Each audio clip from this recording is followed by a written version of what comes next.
Hi అండి, నమస్తే. Welcome to our channel. ఈరోజు ఎంతో టేస్టీగా క్విక్గా అయిపోయే వంకాయ ఫ్రై చేసి చూపించబోతున్నానండి. ముందుగా వంకాయలు కడుక్కొని ఒక బౌల్లో సాల్ట్ వేసుకొని చిన్న చిన్న ముక్కలుగా కట్ చేసుకోవాలి. ఇలా కట్ చేసుకోవాలి. తర్వాత ఒక ప్యాన్ పెట్టి ఆయిల్ వేసుకోవాలి. ఒక వెల్లుల్లిని ఇలా దంచి వేసుకోవాలి. తర్వాత ఆవాలు, జీలకర్ర, ఉద్దిపప్పు, కందిపప్పు వేసుకోవాలి.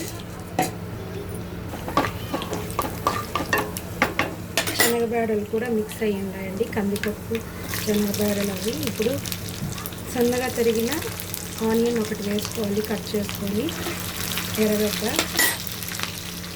ఇందులో కరివేపాకు వేసుకోవాలి. ఇప్పుడు ఇందులో వంకాయ ముక్కలు వేసుకోవాలి.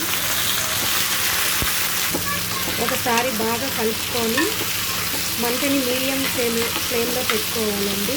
ఒక 5 మినిట్స్ మూత పెట్టేసుకొని వేయించుకుంటూ ఉండాలి, మధ్య మధ్యలో కలుపుతూ. ఇప్పుడు మూత పెట్టేద్దాం. ఇప్పుడు మూత తెరిచి చూసి కలుపుకోవాలి. అప్పుడప్పుడు ఇంకొక 2-3 మినిట్స్ వేగాలండి.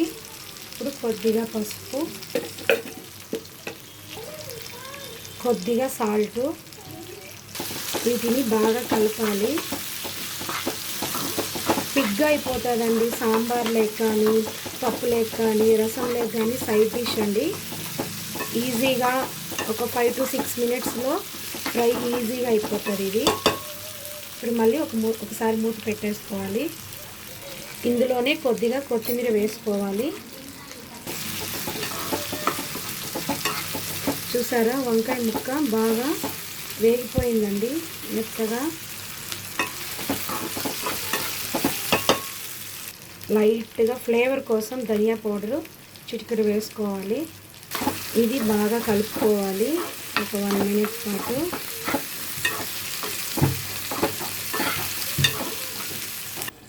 ఇది పల్లీల పౌడర్ అండి, శనగగింజల పొడి అంటాము.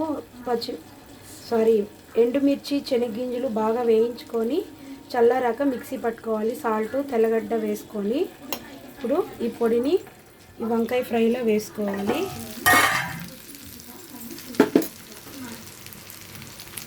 ఇది 1.5 స్పూన్ వేసుకోవాలి. ఇలా బాగా మిక్స్ చేసుకోవాలి. చాలా టేస్టీగా ఉంటుందండి. తప్పకుండా ట్రై చేయండి వంకాయ ఫ్రైని. జస్ట్ 5 to 6 మినిట్స్ అయిపోతుందండి. సో దీన్ని ఒక 1/2 మినిట్ పెట్టేసుకున్నాం సిమ్లో. చూసారు కదండి, ఎంతో టేస్టీగా ఉండే వంకాయ ఫ్రై, వంకాయ తాలింపు. ఇది జొన్న రొట్టెలేక కానీ, చపాతీ లేక కూడా చాలా బాగుంటుందండి.